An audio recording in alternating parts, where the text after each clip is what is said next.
Good evening भाई, good evening. क्या हाल चाल है? बच्चा कह रहा क्या हो गया सर आपको आते ही? यार आप बताओ क्या हाल चाल है। मैं तो बहुत खुश हूँ आज। क्यों खुश हूँ? क्योंकि आपने इतना अच्छा रिस्पॉन्स दिया रिवीजन क्लास नंबर 1 को। तो आज हमारी कस्टम की रिवीजन क्लास नंबर 2 आज हम स्टार्ट करने जा रहे हैं। और मैंने क्लास नंबर 1 के अंदर भी कहा था कि साथ के साथ रिवीजन कर लेना। ठीक है जी, आपको लगेगा ये बातें आपने पहले पढ़ी हैं, क्योंकि कस्टम के अंदर ज्यादा अमेंडमेंट तो है नहीं, वही सारी बातें पढ़ने को मिलेंगी जो आपने पहले पढ़ी हुई है। बट मैं इतनी सी बात बोल रहा हूँ कि जो बच्चा साथ के साथ में रिवीजन कर लेगा ना, उसको कस्टम दोबारा उठाने की रिक्वायरमेंट नहीं है, चाहे वो एग्जीक्यूटिव वाला बच्चा हो, चाहे वो प्रोफेशनल वाला बच्चा हो। अच्छा, बच्चा कह रहा है सामने यार सर को बोल दो ना कि सर क्वेश्चन भी करवा देंगे, टेंशन मत लो सर। जिस दिन मेरी कस्टम की रिवीजन क्लास खत्म होंगी ना, उस दिन के बाद से हम कस्टम के क्वेश्चन ही करेंगे। एग्जीक्यूटिव वालों के एमसीक्यूज के अलग सेशन लूंगा, प्रोफेशनल वाले बच्चों के प्रैक्टिकल क्वेश्चन के अलग सेशन लूंगा। ये लगा लो मेरा अक्टूबर के महीने में ना कस्टम मुझे बहुत बढ़िया तरीके से कराना है, ताकि एग्जाम में कस्टम में सिंगल क्वेश्चन भी कहीं से भी बन जाए, मेरी फैमिली का बच्चा गलती नहीं करके आएगा। चाहे वो एग्जीक्यूटिव वाला बच्चा हो, चाहे वो प्रोफेशनल वाला बच्चा हो, तो कस्टम की आप टेंशन छोड़ दो। ये पूरा महीना डिवोटेड है कस्टम के ऊपर। इससे अगले आने वाला जो टाइम होगा वो डिवोटेड होगा जीएसटी और इनकम टैक्स के ऊपर। ठीक है जी, तो जीएसटी इनकम टैक्स अगले महीने से करेंगे। अभी हमें कस्टम करना है। आपने बस एक काम करना है, डेली की क्लास डेली आपने साथ के साथ देखनी है, रिवीजन भी साथ के साथ करनी है। हो सके अगर क्वेश्चन की प्रैक्टिस अलग से करनी है तो कर लो, नहीं तो मैं करवा दूंगा। ठीक है, कोई दिक्कत तो नहीं है? पक्का पक्का? बच्चा कह रहा है भंगड़े पाले, मजा आ गया। इधर देखो ध्यान से नालायक को। चलो फटाफट से एक बार मुझे अब रिवीजन क्लास नंबर 2 स्टार्ट करने से पहले ना रिवीजन क्लास नंबर 1 की रिवीजन कराओ। रिवीजन क्लास नंबर 1 की दोबारा से रिवीजन कराओ। सिर्फ 5 से 7 मिनट लगेंगे। सारे बच्चे एकदम अलर्ट होकर बैठ जाएं जी। ये जितने बच्चे सामने बैठे हैं नालायक। हाँ जी, जगराता सुनने के लिए आए हो क्या? क्या यहाँ पे भजन चल रहे हैं? फटाफट सीधे होके बैठो रही और मुझे फटाफट से रिवीजन कराओ। रिवीजन क्लास नंबर 1 में कस्टम की बातें मैंने आपको बताई थी। कस्टम का मतलब की पहली बात बताओ, कस्टम का मतलब क्या है? टैक्स है, ड्यूटी है। सर कस्टम एक ड्यूटी है। कस्टम एक ड्यूटी है, कस्टम एक टैक्स नहीं है। जीएसटी एक टैक्स है, इनकम टैक्स एक टैक्स है, कस्टम एक ड्यूटी है। कस्टम किस पर लगेगा सर? डोमेस्टिक पर नहीं लगेगा सर, इंटरनेशनल ट्रांजेक्शन पे लगेगा। इंटरनेशनल का मतलब क्या होगा? इंपोर्ट करेंगे तो लगेगा, एक्सपोर्ट करेंगे तो लगेगा। बट सर एक बात ध्यान रखना, एक्सपोर्ट पे हर केस में नहीं लगेगा। नेगेटिव गुड्स के एक्सपोर्ट करोगे तो लगेगा, बट इंपोर्ट के तो हर केस में लगेगा, क्योंकि import the goods higher the taxes और export the goods not the taxes. ये बातें सर कल आपने हमें बताई थी।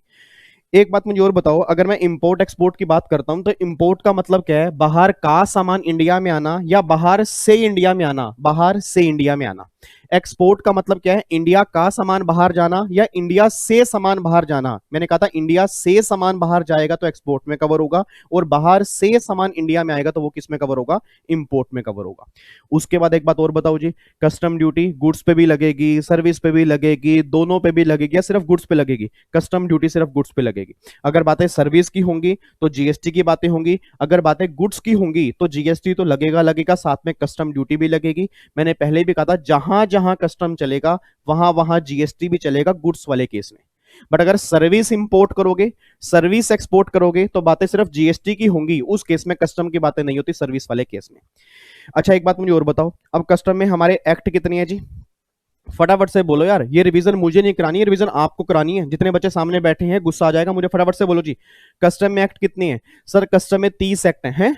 कस्टम में कितने एक्ट है नालायक? 2 एक्ट है। कौन कौन से? कस्टम एक्ट 1962 और एक custom tariff act 1975। Custom act में क्या है? जितने प्रोविजन कस्टम के हैं वो सारे के सारे कस्टम एक्ट में हैं, और जितने रेट हमें एप्लीकेबल करने हैं वो सारे के सारे कस्टम टैरिफ एक्ट में। एक बच्चा बोल पड़ा, कहता सर मैं भी रिवीजन कराऊं, आपने कहा था कस्टम में ना 2 तरह के रेट होते हैं, import duty, export duty. Export duty normally लगती नहीं है, नेगेटिव गुड्स में लगती है, बट इंपोर्ट ड्यूटी लगती है। तो वहां पे आपको ना 2 चीजें देखनी होती हैं, एक तो प्रेफरेंशियल रेट होता है और एक स्टैंडर्ड रेट होता है। मैंने कहा मेरे लाल ये बता स्टैंडर्ड रेट कब लगेगा? सर स्टैंडर्ड रेट तो नॉर्मल केस में लगता है, बट प्रेफरेंशियल रेट तब लगता है अगर हमने कोई भी सामान इंपोर्ट किया होगा मोस्ट फेवर्ड नेशन से। दूसरा बच्चा कहता है ओए नालायक, तो सर को ये भी तो बता दे कि सर ने कहा था 2 शेड्यूल होते हैं, शेड्यूल 1 में इंपोर्ट ड्यूटी के रेट होते हैं और शेड्यूल 2 में एक्सपोर्ट ड्यूटी के रेट होते हैं। ये सारी बातें हमने लास्ट क्लास में कर ली थी। अब ये सारी बातें करने के बाद फिर अगला पॉइंट हमने कहता है गुड्स का मतलब क्या है। एक बच्चा कहता है भाई गुड्स का मतलब सेक्शन 252। सेक्शन 252 नालायक, वो जीएसटी की बातें होती है सर। मैंने पहले भी कहा था जीएसटी में गुड्स अलग है, कस्टम में गुड्स अलग है। कस्टम में गुड्स का मतलब क्या था? Vehicle, vessel, aircraft, stores. Stores का मतलब फ्यूल, जो आपकी गाड़ी के अंदर सामान पड़ा होता है। उसके बाद बैगेज, ठीक है जी। उसके बाद फिर मैंने गुड्स का मतलब कहा था यहाँ पे, हाँ, अदर मूवेबल प्रॉपर्टी, मनी को छोड़कर वो भी आपकी गुड्स में कवर हो जाएगी। तो ये सारी बातें हमने गुड्स में की थी, ठीक है। अब एक बात मुझे सोच के बोल देना, जो आपके बैगेज होते हैं, बैगेज का मतलब लगेज होता है, अब इस लगेज का ट्रीटमेंट क्या होगा वो सारी बातें हम आगे जाके डिटेल में रिवाइज कर लेंगे।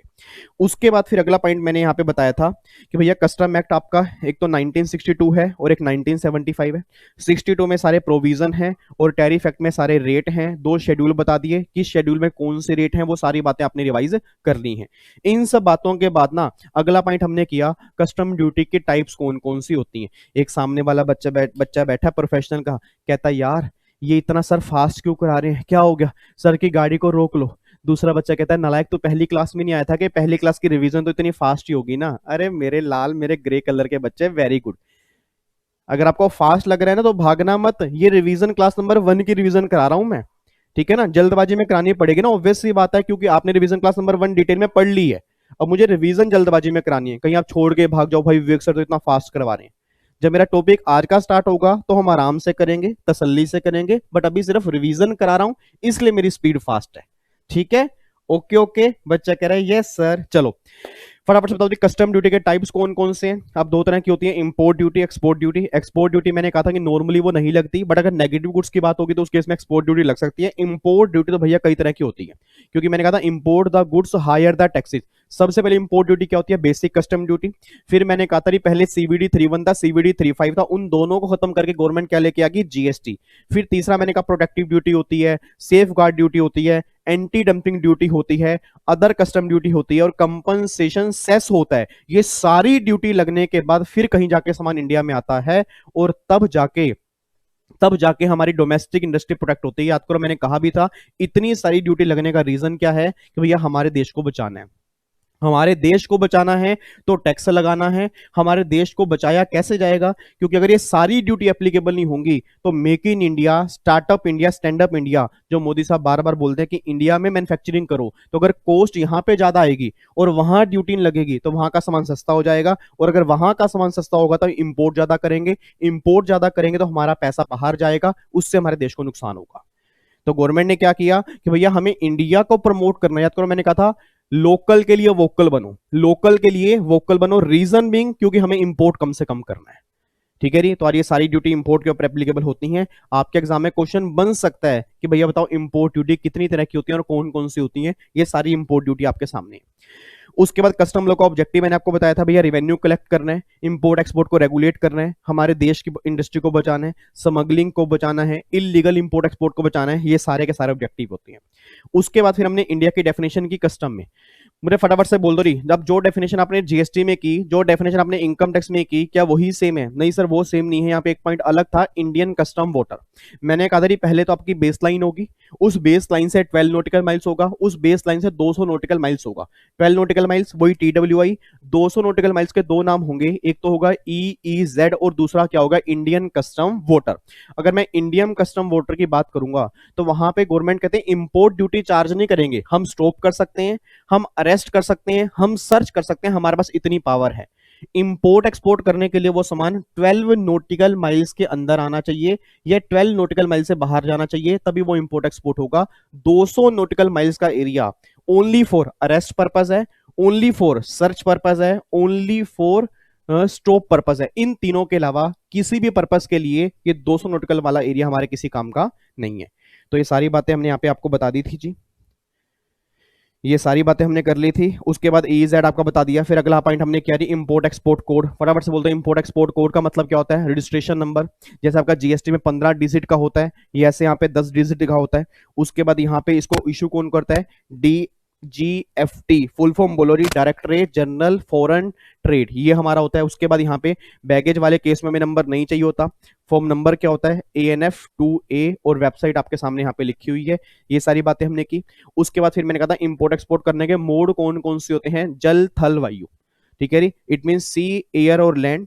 सी वेसल से होगा, एयर एयरक्राफ्ट से होगा, लैंड व्हीकल से होगा, इसको हम कस्टम पोर्ट बोलते हैं, इसको हम कस्टम एयरपोर्ट बोलते हैं और इसको हम लैंड कस्टम स्टेशन बोलते हैं। ये सारी बातें हमने लास्ट क्लास में की थी। तो मेरे ख्याल से 7 मिनट लगे हैं। 7 मिनट के अंदर हमने पूरी कंप्लीट रिवीजन कर लिया, 7 से 8 मिनट में, जो हमने रिवीजन क्लास नंबर 1 में किया था। कोई दिक्कत तो नहीं है? पक्का पक्का आगे बढ़ सकते हैं। लो जी, इन्हीं सभी बातों के साथ अब मैं रिवीजन क्लास नंबर 2 स्टार्ट करवाने जा रहा हूं। ये हमारा अगला कॉन्सेप्ट है। इधर सुना ध्यान से। अब यहां पे ना सर कस्टम में ना कुछ टर्म्स आपके एग्जाम में आती हैं। अब मुझे नहीं पता ये टर्म्स आपने पहले कभी सुनी है। हाँ, जो बच्चे बोथ मॉड्यूल दे रहे हैं उनके एग्जाम में एक पेपर है एफएम और एसएम का, तो एफएम के अंदर कई बार ये टर्म्स आती हैं। अब जिन बच्चों ने एफएम नहीं पढ़ा या जिन बच्चों ने सेकंड ग्रुप का पता ही नहीं है या ये टर्म्स कभी सुनी नहीं है तो घबराना मत। बट मैं आपको बता रहा हूं कस्टम में जब भी क्वेश्चन बनेगा ना, इन 4 टर्म्स में से क्वेश्चन पक्का बनता है। एक तो टर्म होती है कस्टम में एफओबी प्राइस, एक होता है सीआईएफ प्राइस, और एक होता है एक्स फैक्ट्री प्राइस, और एक होता है एफएएस प्राइस। दूसरा बच्चा कह रहा है यार एक बार ये दोबारा सर बोलना।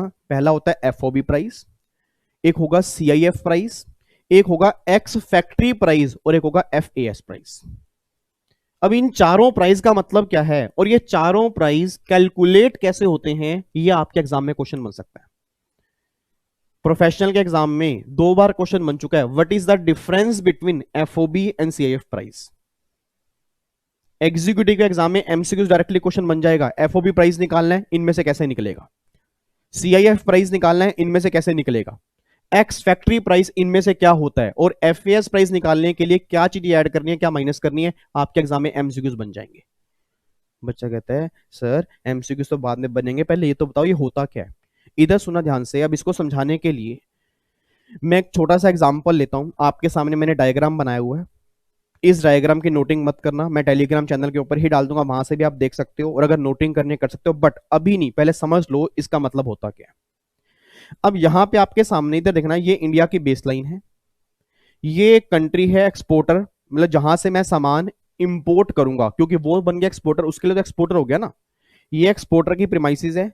ये मान लो चाइना का कस्टम पोर्ट है, नहीं मैं नहीं खेल रहा, चाइना नहीं, चाइना नहीं, यहाँ पे चाइना को तो हम यहाँ से बाहर निकाल देते हैं, यहाँ पे लिख देते हैं जापान। जापान लिख दूं, ठीक है जी। मान लो ये जापान का कस्टम पोर्ट है, और उसके बाद फिर ये सारी बातें यहाँ पे लिखी हुई हैं। अब प्लीज ध्यान सुनना कहना क्या चाह रहा हूं। अब यहां पे ना मान लो लेट्स टेक एन एग्जांपल, मैं हूं मिस्टर वीजी, और यहां पे मेरा एक दोस्त है, दोस्त का नाम है Vinod. Oh my God sir, Vinod आपका दोस्त है क्या? तो वो लोग जो ढूंढ रहे हैं विनोद को, तो बोल दें आपका दोस्त है। हाँ बोल दो, मेरा दोस्त ही मेरे घर के सामने ही रहता है।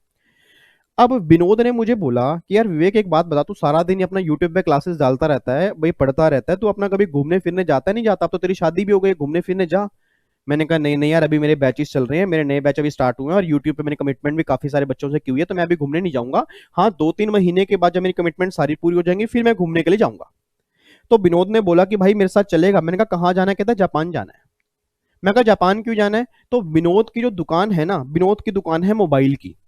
अब मोबाइल की दुकान में चार्जर मिलता है, मोबाइल की दुकान में मोबाइल कवर मिलेगा, मोबाइल की दुकान में पावर बैंक भी मिलेगा। तो कहता भाई जापान से ना बहुत सस्ता सामान मिलता है, तो मुझे वहां पे जाना है, तो अगर मुझे वहां पे जाना है तू भी साथ में चलियो, थोड़ा बहुत तू भी घुमाइयो, मैं भी घुमाऊंगा, और सामान भी ले आएंगे। मैं कहा चल ठीक है। 3 महीने के बाद के हमने टिकटें बुक करवा ली।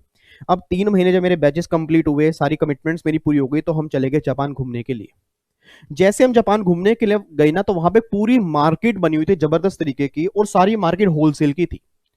अब वहां पे इतनी बड़ी बड़ी दुकानें, पावर बैंक होलसेल के मिलते हैं, ये चार्जर होलसेल रेट में मिलते हैं, मोबाइल कवर होलसेल रेट में मिलते हैं, काफी लंबी चौड़ी मार्केट थी। मैंने कहा यार क्या खतरनाक मार्केट है। विनोद बोला भाई मैं तेरे को पहले ही कह रहा था। कहता भाई जो ये कवर तू लेता है ना मोबाइल के पीछे, जो तूने कवर लगा रखा है, ये कवर जो तूने 800 रुपए का लिया ना, यही कवर तेरे को मैं दिखा दूंगा 50 रुपए का यहाँ पर मिलेगा। कहता हाँ बट क्वांटिटी थोड़ी ज्यादा लेनी पड़ेगी, तेरे को 50-100 में सेम कवर मिल जाएगा। मैंने कहा यार बड़ा मोटा कमाते हैं। कहता भाई सही में। कहता अभी तेको दिखाता हूं। अब हम वहां पे सामने एक दुकान पे गए, वहां पे पावर बैंक, चार्जर और मोबाइल कवर जो होते हैं, बैक कवर जो होते हैं, उसकी होलसेल का दुकान थी, और होलसेल के रेट लगने थे। अब जैसे हम वहां पे गए तो हमने कहा विनोद ने बोला कह रही मोबाइल कवर लेने हैं और एक पावर बैंक लेना है, प्लीज आप हमें दिखा दो। तो उसने अपनी भाषा में बोलना स्टार्ट किया। विनोद को वो भाषा आती थी, मैं तो सिर्फ वहां या कर रहा था, तो मैं वहां पे सुनने लग गया।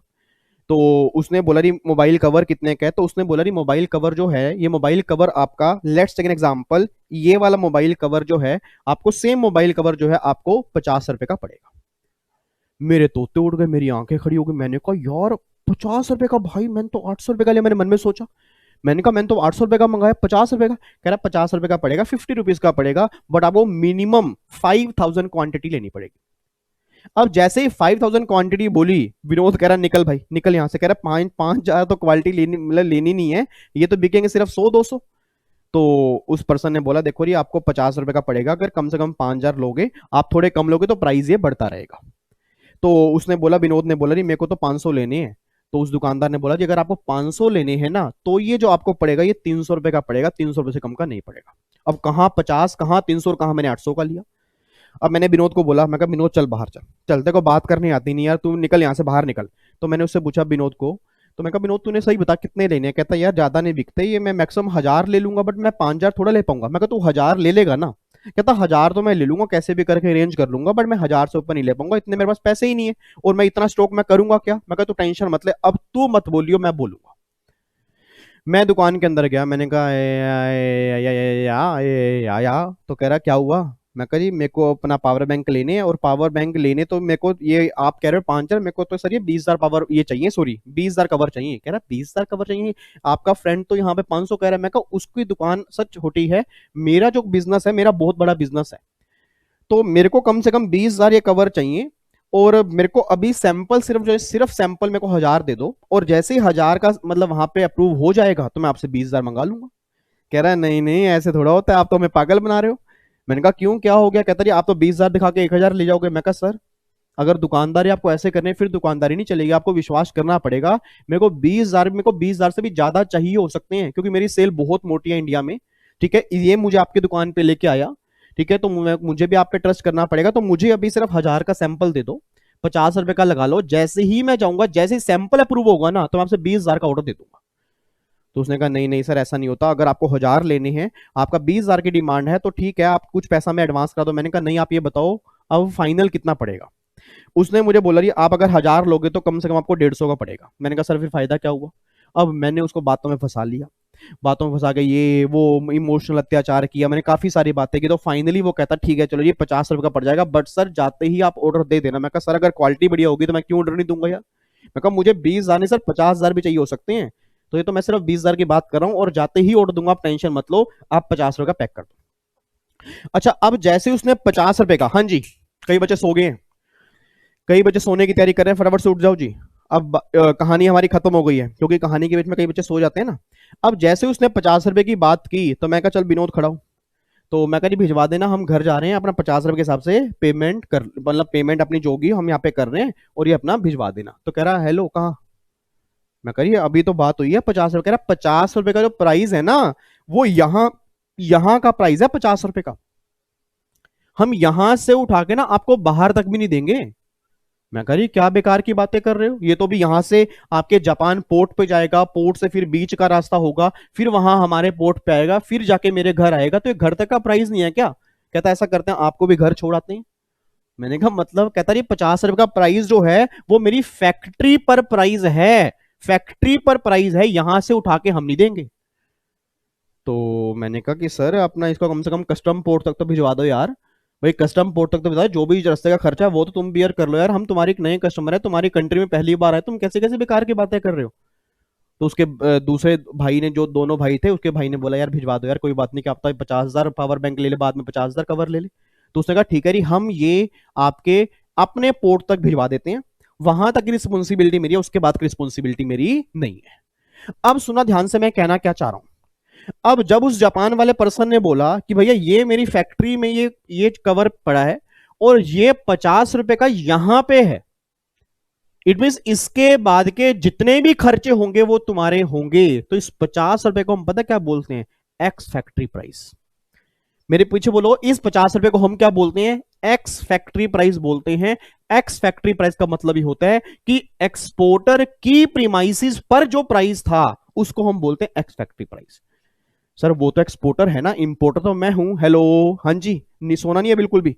मुझे सोच के बताओ, वो तो एक्सपोर्टर है ना, क्योंकि वो तो सामान एक्सपोर्ट कर रहा है, इंपोर्ट तो मैं कर रहा हूं। तो उसकी फैक्ट्री पर जो प्राइस था, उसकी फैक्ट्री पर जो प्राइस था, गवर्नमेंट कहते हैं उसको हम क्या बोलते हैं, एक्स फैक्ट्री प्राइस बोलते हैं। अब बच्चा कहता है सर बट ये तो उसने आपको पोर्ट तक दे दिया ना। अब मुझे एक बार सोच के बोलना, उसकी फैक्ट्री से अगर पोर्ट तक सामान जाएगा, उसके जापान के पोर्ट तक ही सामान जाएगा, तो क्या खर्चे होंगे। एक तो रास्ते की ट्रांसपोर्टेशन होगी, रास्ते का इंश्योरेंस होगा, और अगर कोई वहां के लोकल टैक्सेस होंगे वो उसमें लगेंगे ना, तो यहां पे इन तीनों को ऐड करने के बाद जो जापान के पोर्ट पे जो प्राइस आएगा उसको हम बोलते हैं FAS प्राइस, इसको बोलते हैं फ्री अलोंग साइड, फ्री और लॉन्ग साइड प्राइस बोलते हैं। तो आप सिर्फ एफएएस के नाम से याद करो। एफएएस का मतलब ये होता है कि अगर मैं एक्स फैक्ट्री प्राइस में वहां की ट्रांसपोर्टेशन ऐड कर दूं, वहां के रास्ते का इंश्योरेंस ऐड कर दूं, और वहां के जो भी लोकल टैक्सेस होंगे वो अगर ऐड कर दूं, तो उसके बाद जो प्राइस निकल के आएगा दैट इज एफएएस प्राइस। इसको एफएएस प्राइस हम बोलते हैं। अच्छा, अब सुना ध्यान से, अब एफएएस प्राइस निकल के आ गया। अब थोड़ी सी ना डिस्कशन को और आगे बढ़ाते हैं। तो मैंने कहा कि यार ये वैसे अपना जापान वाले पर्सन को बोला, मैंने कहा यार तुम बातें गलत नहीं कर रहे, वैसे तुम अपने पोर्ट तक सामान भिजवा रहे हो यार, कम से कम उसकी लोडिंग तो करवा दो यार, कैसी कैसी बेकार की बातें कर रहे हो यार, वहां पे मेरा वेसल खड़ा हुआ है, वहां शिप वाला खड़ा हुआ है, उसके कम से कम वहां तो लोडिंग तो करवा दो, तुम्हारे पास तो लेबर भी है, मैं कहाँ लेबर ढूंढूंगा। तो कह रहा है नहीं नहीं सर, ये तो हमें नुकसान हो जाएगा सर, 50 रुपए का तो हमने आपको पावर बैंक दिया, उसके बाद ट्रांसपोर्टेशन है, लोडिंग है, तो हमें बचेगा क्या, ऐसा करते हैं हम भी आपके साथ ही चल लेते हैं। मैंने कहा नहीं नहीं ऐसा नहीं है, बट पहली बार कस्टमर आया, कम से कम लोडिंग ही करा दो यार। अच्छा, अब वो कहता है ठीक है कि हम लोडिंग करवा रहे हैं, हम इस सामान की लोडिंग करवा रहे हैं और इस वेसल के अंदर ये सामान रख रहे हैं। अब सोच के बोलना, अब एफएएस प्राइस तो यहां पे आ गया उसके पोर्ट पे, अब इस एफएएस प्राइस में अगर मैं ये लोडिंग खर्चे ऐड कर दूंगा, उसके बाद जो प्राइस निकल के आएगा ना उसको बोलते हैं FOB price, free on board. Free on board, पीछे मेरे पीछे बोलो जी, फ्री ऑन बोर्ड। तो इट मींस एफएएस प्राइस में अगर मैं लोडिंग खर्चे ऐड कर दूंगा तो क्या निकल के आ जाएगा, एफओबी। एफओबी का मतलब ही होता है कि फॉरेन पोर्ट, इंडियन पोर्ट नहीं कह रहा, फॉरेन पोर्ट पर जो प्राइस उस सामान का है उसको हम एफओबी प्राइस बोलेंगे। अब इधर सुना ध्यान से, अब वो सामने फॉरेन पोर्ट है और ये इंडिया का पोर्ट है, अब वो सामने फॉरेन पोर्ट है और ये इंडिया का पोर्ट है। अब सोच के बोलना, अगर उस पोर्ट से हमारे पोर्ट पे सामान आना है तो बीच में ट्रांसपोर्टेशन खर्चे लगेगा, रास्ते का इंश्योरेंस कराएंगे, अगर सामान जल गया, सामान पानी में गिर गया, सामान डिस्ट्रॉय हो गया, तो इंश्योरेंस कंपनी आपको पैसा देगी ना, तो इंश्योरेंस भी करवाना पड़ेगा। अब इस एफओबी प्राइस में रास्ते की ट्रांसपोर्टेशन और रास्ते का इंश्योरेंस अगर आप ऐड कर दोगे तो यहां पे जो प्राइस निकल के आएगा इसको आप सीआईएफ प्राइस बोलते हो। एक बच्चा कहता है सर अभी तो ये वेसल जो है, अभी तो वेसल इंडिया के पानी में खड़ा है ना, अब ये सामान अनलोड भी तो करना पड़ेगा, बोलो हाँ, ये सामान अनलोड भी तो करना पड़ेगा, बोलो हाँ।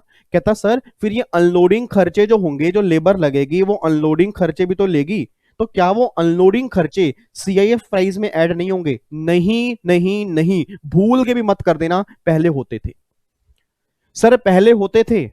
आज से 1.5 साल पहले सीआईएफ प्राइस कैसे निकलता था, सीआईएफ प्राइस में हम लोडिंग खर्चे भी अनलोडिंग खर्चे भी ऐड करते थे, अब नहीं होते। तो देखो मैं यहां पे आपको दिखा भी देता हूं, unloading charges will not be added. CIF price में गलती से भी अनलोडिंग चार्जेस ऐड मत कर देना, आपके एग्जाम में क्वेश्चन बनेगा, वो कंफ्यूज करेगा, और आप में से कई बच्चे ऐसे होंगे जब पिछले वाला उंगली मारेगा ना पेट में, कहेगा भाई अनलोडिंग खर्चे ऐड कर दे, दिया है कुछ तो होगा, आप ये लगा लो आपका क्वेश्चन गलत होने जा रहा है। होगा पता क्या, क्वेश्चन गलत होगा बस। तो मेरे लाल, मेरे मेहरून, मेरे बैंगनी कलर के बच्चे, मेरे सांभर, मेरे पिज्जा, मेरे इडली, इधर सुना ध्यान से। अब ये 4 प्राइस, बच्चा कह रहा है सर आप रिवीजन क्लास करा रहे हो, डिटेल क्लास करा रहे हो, आपने तो पूरी कहानी सुना दी, आप सीधा बोल देते ना उसके फैक्ट्री पे प्राइस एफएएस है, मतलब सेक्स फैक्ट्री है, इसमें 2 खर्चे ऐड करो एफएएस आ जाएगा, इसमें ये ऐड करो एफओबी आ जाएगा, इसमें 2 खर्चे ऐड करो सीएफ आ जाएगा, बात खत्म हो जाती। करवा तो मैं देता, मेरा टाइम कितना बच जाता, 3 घंटे पूरा कस्टम भी रिवाइज करा सकता हूं सर मैं। बट प्रॉब्लम ये है, मुझे उन 20 बच्चों को नहीं देखना जो पहले पढ़ के बैठे हैं, मुझे उन 80 बच्चों को भी देखना है जिनको मुझे अच्छे तरीके से समझाना है, क्योंकि वो 20 तो खुद भी कर लेंगे। सर मेरी रिस्पॉन्सिबिलिटी पूरे 100 बच्चों की है, अगर मेरी फैमिली में जितने बच्चे भी इस टाइम क्लास देख रहे हैं उन 100% बच्चों की रिस्पॉन्सिबिलिटी मेरी है कि उन्होंने मेरे ऊपर ट्रस्ट की है, तो अगर उन्होंने ट्रस्ट किया है तो उनका ट्रस्ट मैं तोड़ूंगा नहीं, चाहे वो कई कई बच्चे बीच में बोलते कुछ भी रह जाए, बट मुझे ट्रस्ट किसी का नहीं तोड़ना, मुझे अपना बेस्ट देना है, और उम्मीद करूंगा आपको ये बातें समझ में आती हैं। तो मुझे फटाफट से बोल दो जी, आपको 4 प्राइस मैंने समझाए हैं। सबसे पहले बोल दो जी 4 प्राइस, हाँ जी 4 प्राइस कौन कौन से, ex factory price, FAS price, FOB price, CIF price. Ex factory price, FAS price, FOB price, CIF price. Ex factory price, FAS price, FOB price और सीआईएफ प्राइस। फटाफट से बोले, एक्स फैक्ट्री प्राइस का मतलब क्या है सर, एक्सपोर्टर की premises पर जो प्राइस होगा उसको हम बोलते हैं एक्स फैक्ट्री प्राइस, ठीक है जी। अब उसकी इमेजिनेशन में लेके आओ, इमेजिनेशन में लेके आओ कि उसकी फैक्ट्री से अब उस कंट्री के पोर्ट तक सामान जाना है। हाँ जी, उसकी फैक्ट्री से उस कंट्री के पोर्ट तक सामान जाना है। अब मुझे सोच के बोल देना जी, अगर उसकी फैक्ट्री से उस कंट्री के पोर्ट तक सामान जाना है तो बीच में खर्चे कौन कौन से होंगे? ट्रांसपोर्टेशन खर्चा होगा, बीच में इंश्योरेंस खर्चा होगा, लोकल टैक्सेस वाला खर्चा होगा, वो सारे ऐड कर देंगे तो एफएएस प्राइस आ जाएगा। अब यहां सामान आ गया, इस पोर्ट पे सामान आ गया, इस पोर्ट का मतलब बाहर वाले पोर्ट पे सामान आ गया। अब बाहर वाले पोर्ट से अगर सामान को लोड करना है, क्योंकि वहां पे वेसल खड़ा होगा ना, वहां पे वेसल खड़ा होगा, उस वेसल के ऊपर ऐसे सामान आएगा। अब यहां से अगर यहां सामान लोड करेंगे तो इस लोडिंग खर्चा भी तो लगेगा, इस लोडिंग खर्चे को ऐड करेंगे तो यहां पे जो प्राइस आएगा वो एफओबी प्राइस होगा। अब ये एफओबी से हमें अपने इंडिया के पोर्ट पे सामान लेके जाना है तो बीच में दो खर्चे होंगे, ट्रांसपोर्टेशन और इंश्योरेंस। अगर मैं एफओबी में ये दोनों खर्चे ऐड कर दूंगा तो यहाँ पे सीआईएफ प्राइस आ जाएगा। उसके बाद के अनलोडिंग खर्चे जो होंगे वो गलती से ऐड मत कर देना, वो सीआईएफ में ऐड नहीं होते। एक बच्चा कहता है सर आपने बहुत बोल लिया सर। सर अब हम आपको रिवीजन कराना चाहते हैं।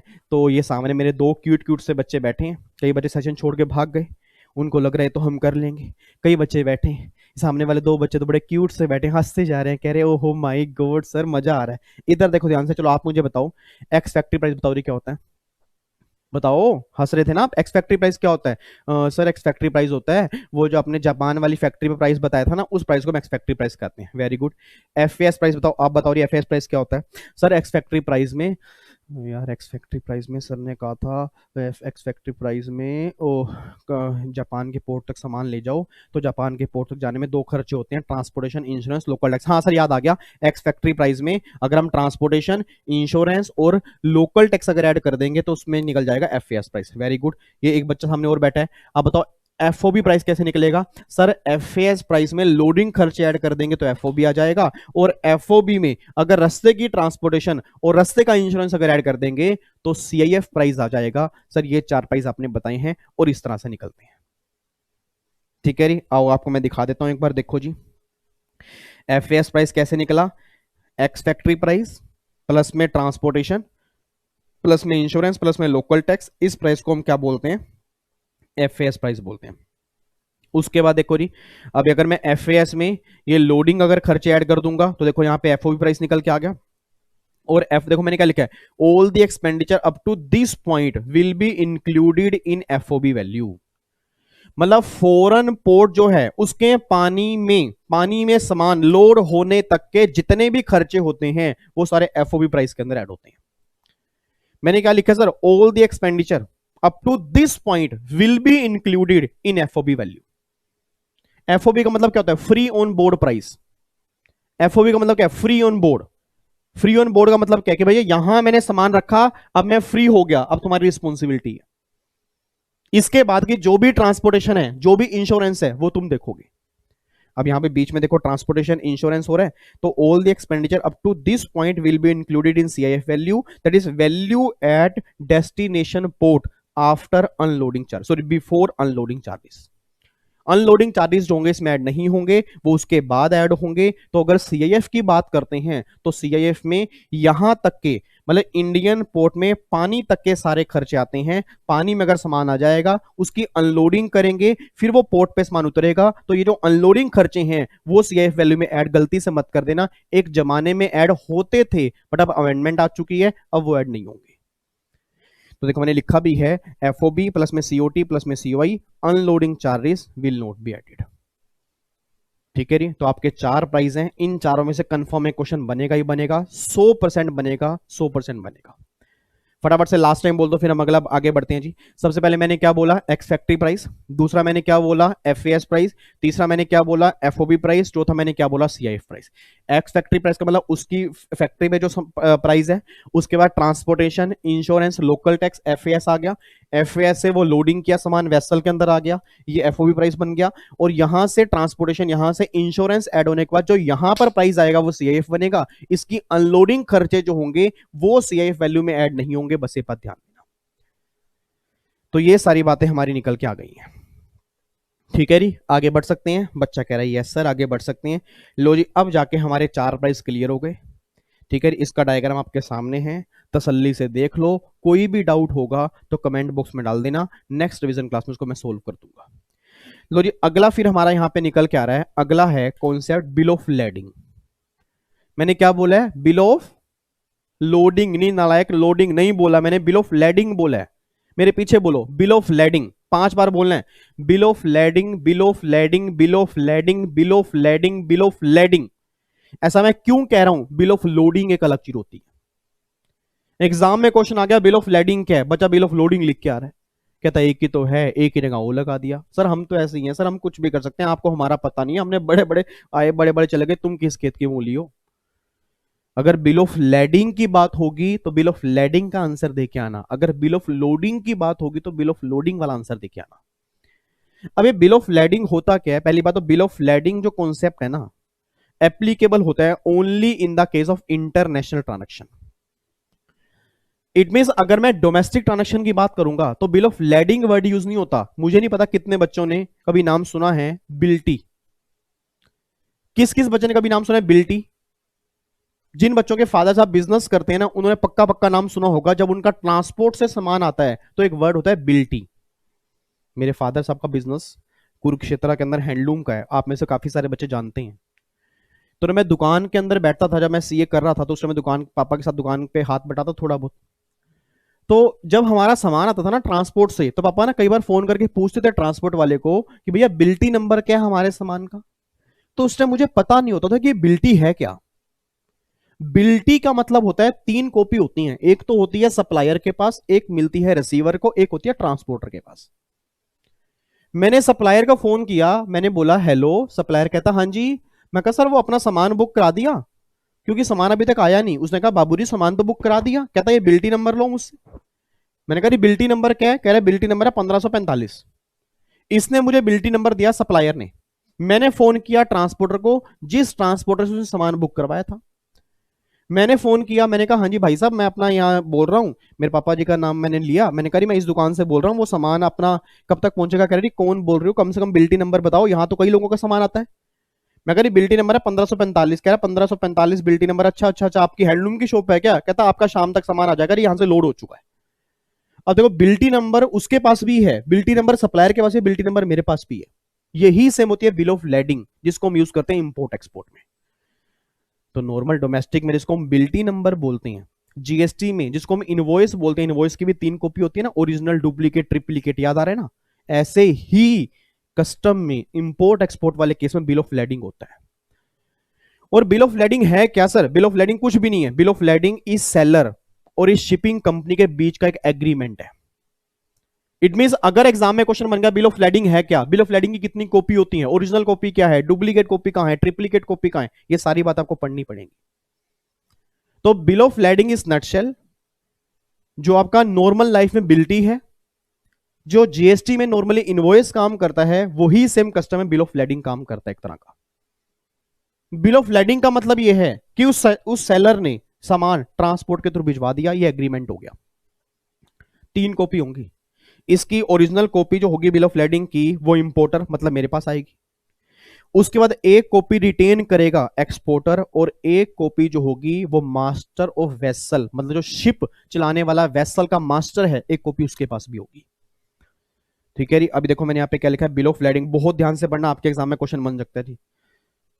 बिल ऑफ लेडिंग का मतलब क्या है?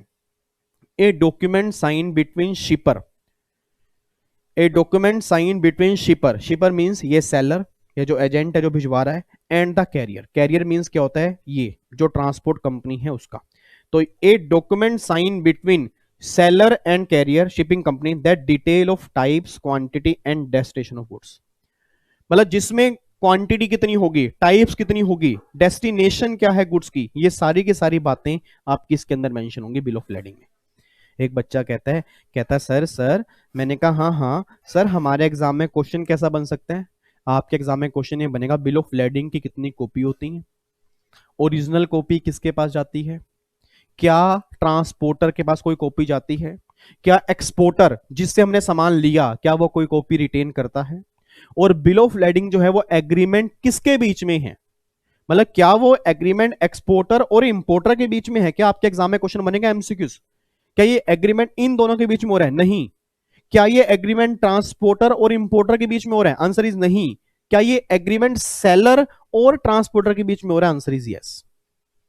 ये एग्रीमेंट जो है ये शिपिंग कंपनी और सेलर के बीच में हो रहा है। इट मींस इन दोनों का एग्रीमेंट ये दर्शाता है कि ये सामान जो है मैं ट्रांसपोर्ट के लिए दे चुका हूं। अब तुम ट्रांसपोर्ट कंपनी से बात कर सकते हो, बिल्टी नंबर तुम्हारे पास को मैंने भेज दिया है, उससे बात कर लो कि तुम्हारा सामान कब तक आएगा।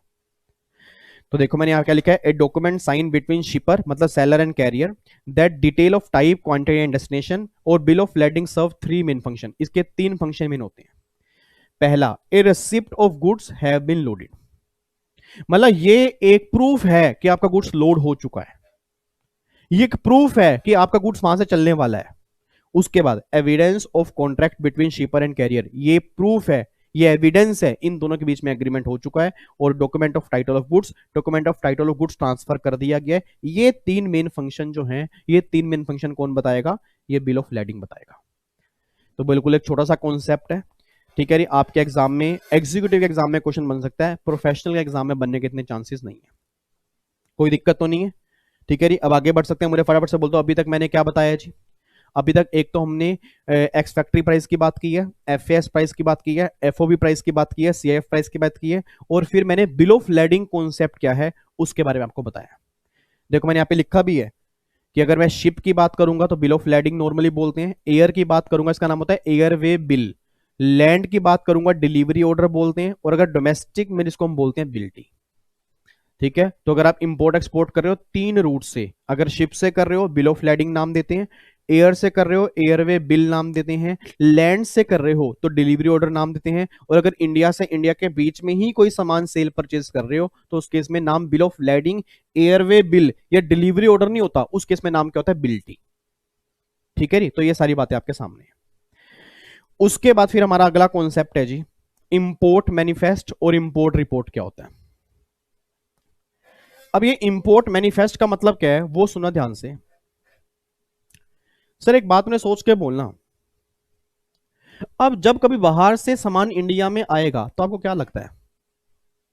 जब बाहर से इंडिया में सामान आएगा तो आप मुझे सोच के बताओ क्या लगता है आपको कि क्या सारा पानी जहां से वो सामान आ रहा है, क्या वहां पे कोई ट्रैफिक नहीं होता? क्या वहां पे कोई रूट नहीं बना होता? कहीं से भी घूम के, पानी तो है, समुद्र ही तो है, कहीं से भी घूम के आ जाएंगे, क्या दिक्कत है? घर की बात ही तो है। क्या वहां पे बीच में रेड लाइट लगी होती है? Red light, green light, yellow light जो आपकी सड़कों पे लगी होती है। जितना ट्रैफिक सड़कों पे है क्या वो ट्रैफिक वहां पे भी है? सर उससे कई गुना ज्यादा ट्रैफिक वहां है। बच्चा कह रहा है क्या बेकार की बात कर रहे हो सर, पानी में भी ट्रैफिक होगा क्या? सर आप कभी जाके देखो, अगर कभी लाइफ में अगर कभी मौका मिले तो आप ऐसा करना, एक बार गुजरात कस्टम पोर्ट या मुंबई कस्टम पोर्ट पे जाके देख लेना। आपने मूवीज भी तो देखी होंगी, बदमाश कंपनी आपने मूवी देखी होगी, आपने मूवी देखी होगी 26/11 का अटैक। अब जब लोग समुद्र के जरिए इंडिया में आते हैं, आपने देखा होगा वहां पे बहुत लंबी लंबी चौड़ी चौड़ी शिप्स खड़ी होती हैं, वेसल खड़े होते हैं, भीड़ लगी होती है। अब ये वेसल और शिप जो लाइनों में खड़े हैं वो क्यों खड़े हैं? क्योंकि उनका एक पर्टिकुलर टाइम है कि इतने टाइम में आपका सामान उतरेगा, इस बर्थ पर उतरेगा, ठीक है। ये सामान यहां पे उतरेगा, ये सामान यहां उतरेगा। ये सारी की सारी बातें कैसे पता लगती हैं? एक आपका फॉर्म फाइल करते हैं, इसको हम बोलते हैं इंपोर्ट मैनिफेस्ट या इंपोर्ट रिपोर्ट। सर ये होता क्या? सर हमें समझ नहीं आ रहा, ये आप हमें डिटेल में बताओ सर। ये पूरा का पूरा कॉन्सेप्ट जो है ये इस डायग्राम के अंदर आएगा। अभी सिर्फ इतना समझ लो, एक इंपोर्ट मैनिफेस्ट होती है। इंपोर्ट मैनिफेस्ट पहली बात तो कौन फाइल करता है? पर्सन इंचार्ज फाइल करता है। पर्सन इंचार्ज का मतलब क्या है? जैसे मान लो मैं वेसल चला रहा हूं, इस वेसल का इंचार्ज मैं हूं, सारी देखरेख मैं कर रहा हूं, तो मुझे इंपोर्ट मैनिफेस्ट फाइल करनी है। सर किसको फाइल करनी है? उस पोर्ट पे, उस कस्टम पोर्ट पे जो मेन ऑफिसर बैठा होगा उसको फाइल करनी है। सर क्यों फाइल करनी होती है आपको? ये आप जाके वहां पे खड़े हो जाओ ना, कह दो सामान उतारो हमारा। गवर्नमेंट कहती है अच्छा ऐसा नहीं है भैया, यहाँ पे कम से कम 100 वेसल खड़े हैं, 100 वेसल खड़े हैं, तो 100 वेसल के नंबर लगे हुए हैं कि किस किस वेसल का सामान कब उतरेगा, तो तू हमें आने से पहले बता कि तू कब आएगा, क्या सामान तू ला रहा है, किसका सामान तू ला रहा है, कितना टाइम तुझे आने में लगेगा, ये सारी बातें हमें बताना ताकि हम यहां पे जगह तो बनाएं। सर एक बात मैंने सोच के बोलना, सोच के बोलना। आपने कई बार देखा होगा नॉर्मली क्या होता है कि जब पापा घर आते हैं तो पापा घर आने से पहले ना एक बार कई बार बोल देते हैं, विवेक अपना नीचे देखियो पार्किंग की जगह है, या वहां कहीं गाड़ी तो नहीं खड़ी। अब पापा ने मुझे फोन नहीं किया, आगे नीचे खड़े हो गए, पापा कह रहे हैं यार पार्किंग की जगह तो है नहीं यार विवेक, यार कैसी बात करते हैं यार, तू देख सकता। मैंने कहा पापा आपने मुझे बताया थोड़ा था, क्या आप मुझे कम से कम पहले बताओ तो सही कि आप कितनी देर में आ रहे हो, क्या सामान लेके आ रहे हो, अगर कोई सामान गाड़ी से उतारना है उसकी हमें जगह बनानी पड़ेगी, अगर कोई गाड़ी हमें पहले खड़ी है उसको हटवाना पड़ेगा, ये सारी बातें तो तब होंगी जब आप मुझे पहले बताओगे। यही सेम होता है वेसल और शिप से जब हम सामान मंगाते हैं, इसलिए हमें फाइल करनी पड़ती है इंपोर्ट मैनिफेस्ट। अब जिन बच्चों ने पहले पढ़ा होगा तो मे भी उन्होंने नाम सुना होगा आईजीएम, इंपोर्ट जनरल मैनिफेस्ट, जिसको नॉर्मली अब हम इंपोर्ट मैनिफेस्ट बोलते हैं। और व्हीकल वाले केस में अगर लैंड रूट से कोई सामान आता है तो उसको हम इंपोर्ट रिपोर्ट बोलते हैं। देखो मैंने क्या लिखा है, पर्सन इन चार्ज ये फाइल करेगा बिफोर अराइवल ऑफ पोर्ट, आने से पहले, क्योंकि आने से पहले बताएगा। इंपोर्ट मैनिफेस्ट क्यों फाइल करते हैं, रीजन क्या है, so much traffic on port. Sir port पे बहुत ट्रैफिक होता है सर, आपको नहीं पता, अगर कभी लाइफ में आपको मौका मिले, क्योंकि लोग बहुत कम ऐसे कस्टम में काम करते हैं आगे जाके, क्योंकि जब मैंने आर्टिकलशिप की सीए के टाइम पे तो उस टाइम मैं मुंबई कस्टम पोर्ट पे गया सर, वहां पे ना मेरी आंखें खुल गई कि इतना इतना क्राउड होता है। मतलब हमें लगता था कि क्राउड सड़कों पे ही है, उससे कई गुना ज्यादा क्राउड पानी के अंदर लगा हुआ है। दूर दूर तक जहां तक नजरें जा रही है ना वहां तक वेसल ही वेसल, वेसल ही वेसल, इतने हैवी लोडेड वेसल खड़े हैं कि हमारी बारी आएगी हम सामान उतार के जाएंगे। क्योंकि आज इंडिया इंपोर्ट बहुत कर रहा है, आज इंडिया एक्सपोर्ट भी बहुत कर रहा है, तो ये सारा का सारा क्राउड कहां पे है, सारा का सारा क्राउड किसके अंदर है, सी के अंदर है ना ये सारा। तो हर वेसल को, हर शिप को आने से पहले बताना पड़ता है कि भैया क्या आ रहे हो, कब आ रहे, क्यों, क्योंकि पोर्ट पे ट्रैफिक है। How to manage space, space को मैनेज करना है, सेफ्टी ऑफ गुड्स और वेसल इलेक्ट, और ये सारी की सारी फाइलिंग कैसे होती है, ये इलेक्ट्रॉनिकली फाइलिंग होती है, मैनुअल फाइलिंग नहीं होती। बट हाँ प्रॉब्लम कई बार आती है ट्रक वाले को, व्हीकल वाले को, जी हमें तो लैपटॉप चलाना ही नहीं आता जी, हमारे पास तो नेट ही नहीं चलता जी। तो गवर्नमेंट ने उस केस में बोला है कि तुम आने से पहले नहीं, तुम आने के 12 घंटे, या मंथ नहीं आएगा या आवर्स आएगा, तुम आने के 12 घंटे के अंदर अंदर भी फाइल कर सकते हो, हमें कोई दिक्कत नहीं है। बट वेसल और एयर वाले केस में आने से पहले ही तुम्हें फाइल करनी है, व्हीकल वाले केस में हम तुम्हें 12 घंटे दे देंगे। तो आपके एग्जाम में क्वेश्चन बन सकता है कि भैया इंपोर्ट रिपोर्ट जो है वो कितने टाइम के अंदर फाइल करनी पड़ती है, 12 घंटे के अंदर, और जो इंपोर्ट मैनिफेस्ट है जो व्हीकल और एयर वाले केस में फाइल की जाती है वो बिफोर अराइवल। तो मुझे फटाफट से बोल दो, मैनिफेस्ट कब फाइल करनी है, बिफोर, मैनिफेस्ट कब फाइल करनी है, बिफोर अराइवल, और इंपोर्ट रिपोर्ट कितने टाइम के अंदर, विद इन 12 आने से पहले फाइल कर सकते हो, नहीं तो 12 घंटे के अंदर भी फाइल कर सकते हो। ये बातें सिर्फ किस केस में है, व्हीकल वाले केस में। ठीक है नी। उसके बाद अच्छा ये तो हो गया इंपोर्ट, जब कभी सामान इंपोर्ट करते हैं तो उस केस में इंपोर्ट मैनिफेस्ट फाइल करनी है। दूसरा बच्चा कहता है सर सामान एक्सपोर्ट भी तो करते हैं, और अगर सामान एक्सपोर्ट करते हैं तो क्या उस केस में ये हमें फाइल नहीं करनी होती, सर उस केस में आपको फाइल करनी होती है एक्सपोर्ट, या अपना एक्सपोर्ट मैनिफेस्ट होता है आपका, आगे जाके कॉन्सेप्ट आएगा एक्सपोर्ट मैनिफेस्ट होता है, उस केस में आपको फिर एक्सपोर्ट मैनिफेस्ट फाइल करनी पड़ती है।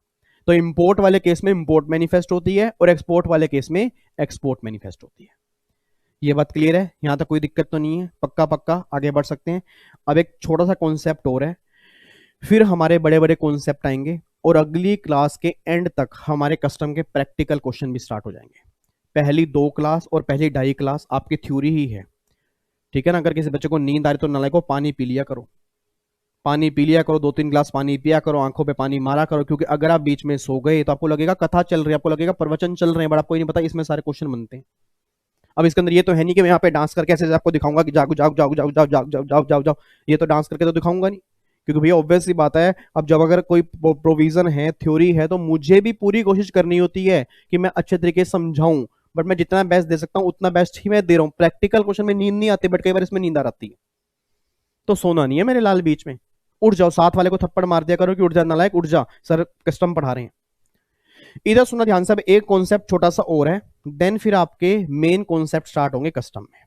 सर क्या वो कॉन्सेप्ट आज ही आप हमें कराओगे, देखते हैं, ठीक है। मैं सोच रहा हूं कि ये वाला कॉन्सेप्ट तो मैं कराऊंगा ही आज, ठीक है, और ये वाला भी करा दूंगा डायग्राम, उसके बाद फिर चाहे हम बाद में कर लेंगे, ठीक है रे। मतलब ये वाला डायग्राम यहां तक आज हम कर लेंगे, बस यहां तक, फिर इसके बाद यहां से हम थर्ड क्लास में कर लेंगे, थर्ड क्लास में सारे डायग्राम कंप्लीट हो जाएंगे, उसके थर्ड क्लास के एंड में, मतलब नेक्स्ट क्लास के एंड में मे भी प्रैक्टिकल क्वेश्चन भी कुछ आपके स्टार्ट हो जाए। इधर देखो ध्यान से अब, अच्छा अब एक कॉन्सेप्ट आपका है बिल ऑफ एंट्री और शिपिंग बिल। अब ये बिल ऑफ एंट्री क्या होता है, इमेजिनेशन में लेके आओ, इमेजिनेशन में लेके आओ। आपको मैंने कहा था कि मैं विनोद के साथ कहां पे गया था, जापान। अब एक बात मैंने सोच के बोलना सर, इधर देखना ध्यान से, ये उसकी फैक्ट्री है, ये उसकी फैक्ट्री जहां से हमने सामान लिया, ये उसका पोर्ट है, ये उसका पोर्ट है, ये इंडिया का पोर्ट है जहां पे सामान आना है, और यहां पे मैं रहता हूं जिसने सामान मंगाया। चार जगह मैंने बोली। उसकी फैक्ट्री, उसकी फैक्ट्री मतलब उस कंट्री, ये बात ध्यान रखना, उसकी का मतलब उस कंट्री की बात करूंगा, अपनी का मतलब इंडिया की बात करूंगा। उसकी फैक्ट्री, उसका पोर्ट, मेरा पोर्ट, मेरी फैक्ट्री। हाँ जी बोलो फटाफट से, मेरे पीछे बोलना है। उसकी फैक्ट्री, उसका पोर्ट, मेरा पोर्ट, मेरी फैक्ट्री। उसकी फैक्ट्री, उसका पोर्ट, मेरा पोर्ट, मेरी फैक्ट्री, ये चार चीजें आ गई। उसकी फैक्ट्री सामान गया उसके पोर्ट में, उसके पोर्ट से सामान आया मेरे पोर्ट में, मेरे पोर्ट से सामान जाएगा घर। अब एक बात मैंने सोच के बोलना, उसकी फैक्ट्री से उसके पोर्ट में सामान गया, उसके पोर्ट से वो सामान लोड हुआ होगा शिप में, और वो शिप हमारे पोर्ट पे आके यहाँ पे ऐसे खड़ी हो गई होगी, भैया सामान उतारो यार, सामान उतारो, सामान उतारो। अब हुआ क्या, जब इस सामान की अनलोडिंग की गई तो अब ये सामान यहाँ पे आ गया। लेट्स टेक एन एग्जांपल, ये देखो ये सामान मैंने बाहर से ये चेयर मंगाई है। अब जब ये सामान यहाँ पे अनलोड हो गया, जब ये सामान यहाँ पे अनलोड हो गया, मैंने ये सामान मंगाया है, तो क्या लगता है आपको, मतलब मुझे पता लग गया, उसने बोल दिया आपका सामान वहां पे चला गया, तो क्या लगता है कि मैं जाऊंगा पोर्ट पे, अच्छा भाई ये मेरी चेयर आ गई है, चल भाई इस चेयर को मैं लेके अपना जा रहा हूं, और ऐसे अगर ऐसा होगा तो भाई साहब फिर तो कोई भी आएगा और कोई भी सामान ले जाएगा। अब जैसे ही मैं इस अपने पोर्ट पे आया तो मैंने कहा ओ माय गॉड मेरी चेयर आ गई, मैंने कहा मैं लेके जा रहा हूँ। गवर्नमेंट ने कहा हेलो कौन है भाई तुम, कौन है, कहाँ ये सामान कहाँ लेके जा रहा है। मैंने कहा मेरी चेयर है, मेरी चेयर है, मैंने मंगाई है। उसने कहा भाई तेरी चेयर है, मेरी चेयर है, बोलना बंद कर, ये बता ये सामान अगर तेरा है तो पहले तो हमें इसका बिल्टी दिखा, बिल ऑफ लेडिंग दिखा, और दूसरा अगर तुझे सामान क्लियर करवाना है तो उसके लिए तुझे एक फॉर्म फाइल करना पड़ेगा, बिल ऑफ एंट्री उस फॉर्म को बोलते हैं। सर बिल ऑफ एंट्री का मतलब ये होता है कि जब भी कोई सामान मुझे होम कंजम्पशन के लिए क्लियर करवाना है उसके लिए मुझे बिल ऑफ एंट्री फाइल करनी पड़ती है। ये व्हाइट कलर की भी होती है, ग्रीन कलर की भी होती है, येलो कलर की भी होती है, और बताऊं ग्रीन, येलो, व्हाइट, और एक और कलर भी होता है। ये कौन से कलर की बिल ऑफ एंट्री फाइल करनी होती है, ये बातें हम नेक्स्ट रिवीजन क्लास में करेंगे। आपके एग्जाम में कई बार क्वेश्चन बन चुका है ये। अभी सिर्फ इतना ध्यान दो कि जब हमारे पोर्ट पे सामान आएगा, जब हमारे पोर्ट पे सामान आएगा तो मानना एक बिल ऑफ एंट्री फाइल करनी पड़ेगी, मानना एक बिल ऑफ एंट्री फाइल करनी पड़ेगी, और ग्रीन कलर की भी हो सके, और व्हाइट कलर की भी हो सके, और येलो कलर की भी हो सके। और वो कौन से कलर की बिल ऑफ एंट्री फाइल करनी वो तो हम बाद में देख लेंगे, बट इतनी बात ध्यान दे दियो कि भैया अगर सामान हमें घर लेके जाना है तो बिल ऑफ एंट्री के बिना नहीं जाएगा। देखो मैंने यहाँ पे लिखा भी है, एप्लीकेशन फाइल्ड बाय इंपोर्टर मतलब मैं, for clearance of home consumption, home मतलब घर लेके जाने के लिए, bill of entry to be filed on arrival, आने पर फाइल करनी है, आने से पहले भी फाइल कर सकते हैं, ऑनलाइन मोड फाइल करनी है, bill of entry to be file for clearance of home consumption, ये हमें फाइल करनी होती है, तो ये बिल ऑफ एंट्री होती है। ठीक है जी, तो अब यहां तक कोई दिक्कत तो नहीं है।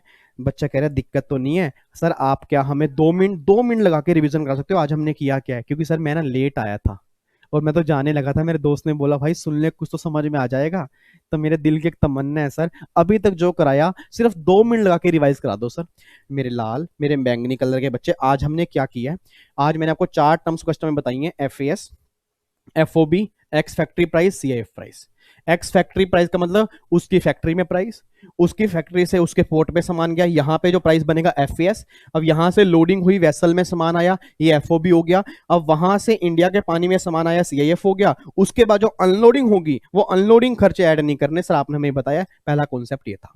फिर दूसरा कॉन्सेप्ट मैंने आपको बताया bill of lading. Bill of lading का मतलब मैंने आपको बता दिया, एक एग्रीमेंट होता है किसके, उसके और शिपिंग कंपनी के बीच में कि भाई सामान वहां से हो चुका है। 3 कॉपी होंगी, एक कॉपी मास्टर वेसल के पास होगी, एक कॉपी ये मुझे भेजेगा, और एक कॉपी वो खुद रिटेन करेगा, इसको हम बिल ऑफ लेडिंग बोलते हैं। उसके बाद फिर अगला कॉन्सेप्ट मैंने आपको बता दिया जी, इंपोर्ट मैनिफेस्ट। इंपोर्ट मैनिफेस्ट का मतलब ये है कि जब ये वेसल इंडिया में आ रहा होगा तो इस वेसल का जो मास्टर है ना वो आने से पहले बताएगा कि भैया डिटेल देगा कि क्या आ रहा है, कब आ रहा है, कितने टाइम में आ रहा है, क्यों, या बहुत ज्यादा ट्रैफिक होता है, उस ट्रैफिक को मैनेज करना है। क्योंकि भैया तभी तो तुझे बताएंगे कि भैया यहाँ ट्रैफिक बहुत ज्यादा है, थोड़ा रुक के आइयो, रास्ते में रुक जाइयो, इतने दिन के अंदर अगर तू आ जाएगा तेरा सामान यहाँ पे अनलोड हो जाएगा। उसके बाद फिर एक कॉन्सेप्ट हमने किया bill of entry. Bill of entry का मतलब ये होता है कि जब हमारे पोर्ट पे सामान आ जाएगा, हमारे पोर्ट से अगर सामान घर लेके जाना है तो घर लेके जाने के लिए एक फॉर्म फाइल करना पड़ता है जिसको हम बोलते हैं बिल ऑफ एंट्री। वो येलो कलर का भी हो सका है, वो व्हाइट कलर का भी हो सका है, और वो ग्रीन कलर का भी हो सका है। ठीक है, बच्चा कह रहा है सर आप कैसी भाषा बोल रहे हो? अरे हरियाणा की भाषा है हमारे। ठीक है, चलो जी इधर देखो ध्यान से। बच्चा कह रहा है मैं तो बिहार से बिलोंग करता हूँ, आप थोड़ा वहां की लैंग्वेज भी बोल दो ना। नालायको, मैं यहाँ पे 28 स्टेट की लैंग्वेज बोलूंगा क्या? इधर देखो ध्यान से फटाफट। ठीक है जी, यहां तक कोई दिक्कत तो नहीं है? पक्का पक्का लो। जब आज की क्लास का लास्ट कॉन्सेप्ट, सबसे इंपॉर्टेंट कॉन्सेप्ट, पूरी क्लास की जान, और ये लगा लो एग्जीक्यूटिव प्रोफेशनल का एक एक क्वेश्चन। एग्जीक्यूटिव वाले बच्चों के अंदर भी एक क्वेश्चन पक्का बनेगा, प्रोफेशनल के अंदर भी चांसेस, ओल्ड सिलेबस के अंदर तो 90% है, न्यू के अंदर चांसेस थोड़े कम है, ओल्ड के अंदर तो पक्का पक्का बन सकता है। बच्चा कहता है सर ऐसा कौन सा कॉन्सेप्ट आप कराने जा रहे हो? इंपोर्ट और export procedure under custom law. आज हम करेंगे इंपोर्ट प्रोसीजर, आज हम करेंगे import procedure. It mean simple सी बात समझा रहा हूं सर आपको, ध्यान सुनना। अगर मुझे, प्लीज पूरी क्लास ध्यान सुने की, अगर मुझे कोई भी सामान बाहर से इंडिया में लेके आना है, अगर मुझे कोई भी सामान बाहर से इंडिया में लेके आना है, तो वो सामान बाहर से इंडिया में कैसे आएगा, उसके क्या क्या प्रोसीजर होंगे, वो सारी बातें आज हम देखने जा रहे हैं। सर एक बार दोबारा से मैं ये कहना चाह रहा हूं कि अगर आपको कभी बाहर से कोई सामान इंडिया में लेके आना हो, मतलब इंपोर्ट करना हो, तो उस इंपोर्ट को करने के क्या क्या प्रोसीजर होंगे, सारे सेक्शन, कंप्लीट सेक्शन अब हम यहां पे रिवाइज करने जा रहे हैं और देखने जा रहे हैं। इधर सुना ध्यान से, मैं कहना क्या चाह रहा हूं, इसको समझाने के लिए ना मैं चाहता हूं कि आप थोड़ा सा विजुअलाइजेशन बढ़ाओ। इधर देखो मैं कहना क्या चाह रहा हूं, एक बात मैंने सोच के बताना सर, एक बात मैंने सोच के बताना। इधर देखो, मैं 2 मिनट, अब यहां पे मेरी बड़ी स्क्रीन आ गई। अब ये तो हो गया, मान लो ये उसकी फैक्ट्री, उसका पोर्ट, मेरी पोर्ट और मेरी फैक्ट्री, ये 4 चीजें आपको बताई है मैंने। उसकी फैक्ट्री का एक बार बाहर निकाल दो, उसकी फैक्ट्री को बाहर निकाल दो, हम ये मान रहे हैं उसकी फैक्ट्री से उसके पोर्ट पे सामान आ गया, मतलब इस एरिया में सामान आ गया, ये उसके पोर्ट पे सामान पड़ा है। कुर्सी थोड़ी भारी है, बार बार उठाऊंगा तो मेरे हाथ में दर्द ना हो जाए। ठीक है, मान लो अब ये जो है, ये देखो, ये उसके पोर्ट पे सामान पड़ा है।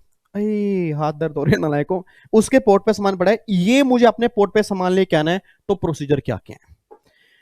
अब जब ये सामान यहां पड़ा है, यहां से मेरे पोर्ट पे सामान आना है, तो क्या प्रोसीजर है वो भी हम करने जा रहे हैं।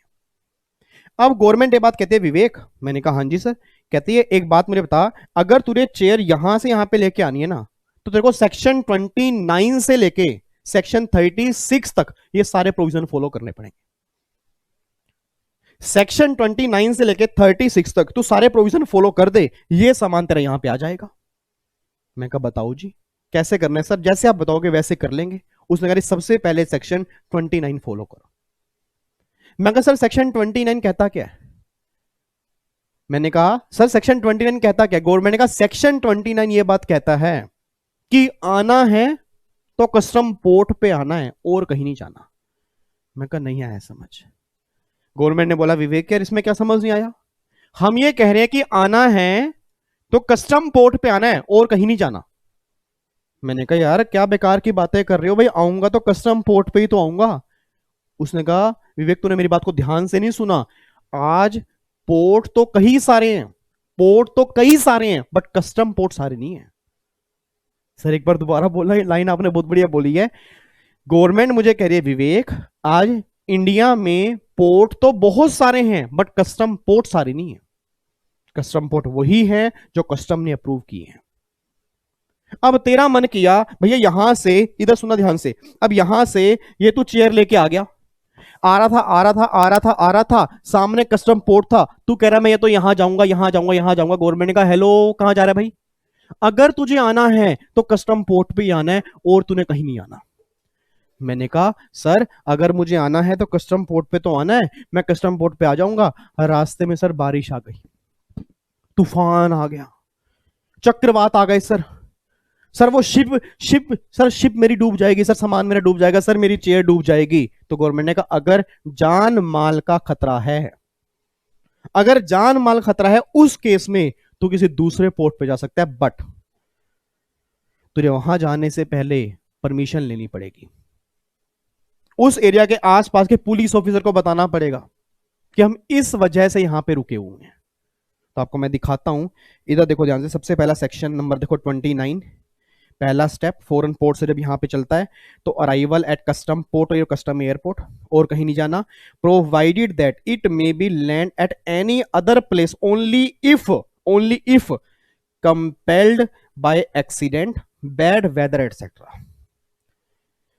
इट मीन्स अगर कोई एक्सीडेंट हो गया, वेदर बुरा हो गया, उस केस में आप दूसरी जगह जा सकते हो, बट इन सच केस, इस केस में he must report to nearest police officer, police station, ठीक है। और he shall not unload any goods without permission. कोई सिंगल गुड्स भी तुम अनलोड नहीं करोगे, क्योंकि हमें पता है तुम स्मगलिंग कर सकते हो, क्योंकि भैया ये मौसम खराब है तो 1 घंटे में सही हो जाएगा, ये हमारे मौसम वालों ने बता दिए।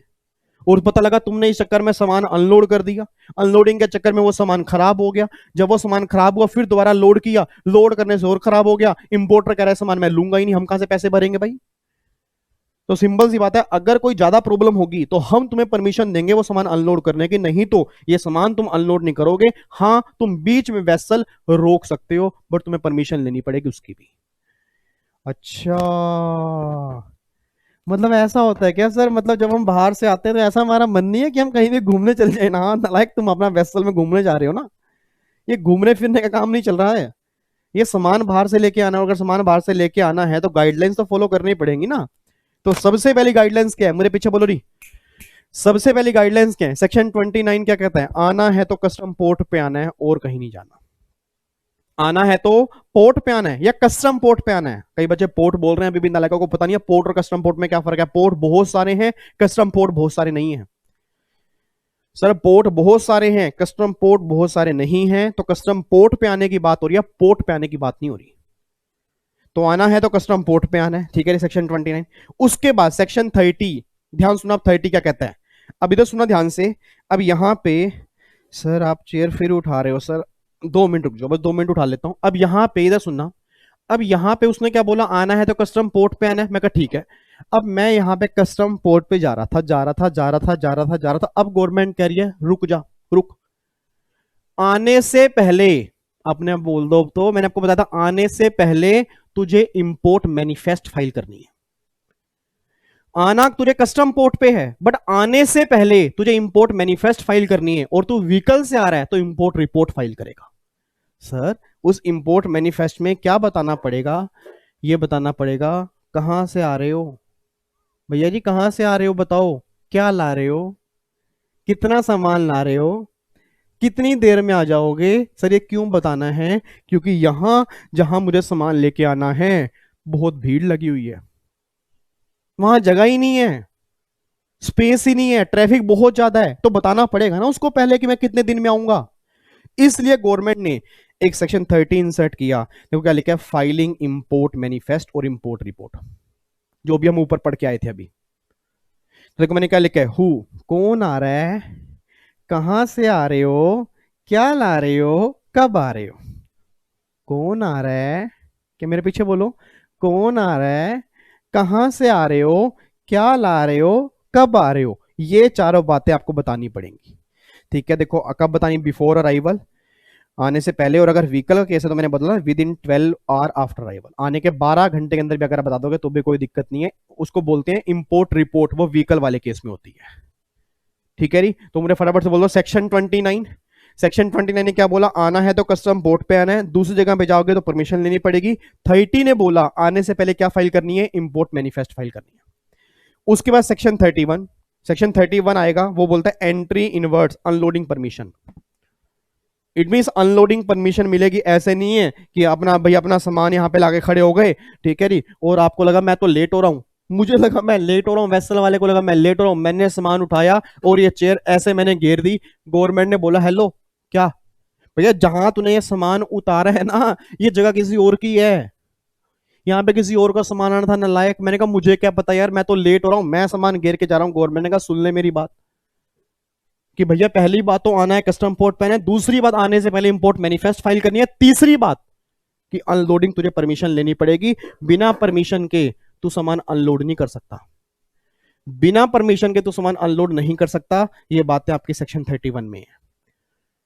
देखो मैंने क्या लिखा है, permission granted by PO. PO means जो प्रॉपर ऑफिसर होगा, जो कस्टम ऑफिसर होगा वो परमिशन ग्रांट करेगा। हाँ, लगेज और बैगेज और एनिमल्स, इस केस में जैसे मैं साथ में डॉगी लेके आ रहा हूं, तो डॉगी जब वेसल से उतरेगा ना, तो उसकी परमिशन लेने की रिक्वायरमेंट नहीं है। जो मेरे हाथ में ब्रीफ केस होगा उसको भी तो उतारूंगा ना, एक तरह से वो भी तो बाहर से आ रहा है, उसकी परमिशन लेने की रिक्वायरमेंट नहीं है। जो वेसल में तुम सामान लेके आए हो उसकी अनलोडिंग तुम्हें करनी है, उसकी परमिशन लेने की रिक्वायरमेंट है। 3 सेक्शन मैंने बोल दिए नहीं, सेक्शन 29, सेक्शन 30, 31। फटाफट से बोल दो 29 आना है तो किस पे आना है? आना है तो कहीं भी चले जाओ, मुझे बोल दो फटाफट से, आना है तो कहीं भी चले। नहीं नहीं, आना है तो कस्टम पोर्ट पे, आना है तो कस्टम पोर्ट पे आना है। उसके बाद आने से पहले इंपोर्ट मैनिफेस्ट फाइल करनी है। सेक्शन नंबर 31, आने के बाद परमिशन लेनी है वो सामान अनलोडिंग की। लो जी, अब मैंने अनलोडिंग की परमिशन ले ली, अब मैंने अनलोडिंग की परमिशन ले ली। अब जाके section number 32, only those goods will be unloaded which are mention in the import manifest. Sir इसका मतलब क्या है? इसका मतलब क्या है? इसका मतलब यह है, इधर सुना ध्यान से, इसका मतलब क्या है? इसका मतलब मैं आपको समझाता हूं, आप यहां पे देखो मेरी तरफ, ये वाला सामान देख लो जी। अब ये वाला सामान मैंने बाहर से चेयर मंगाई थी, ये बाहर से मैंने चेयर मंगाई थी।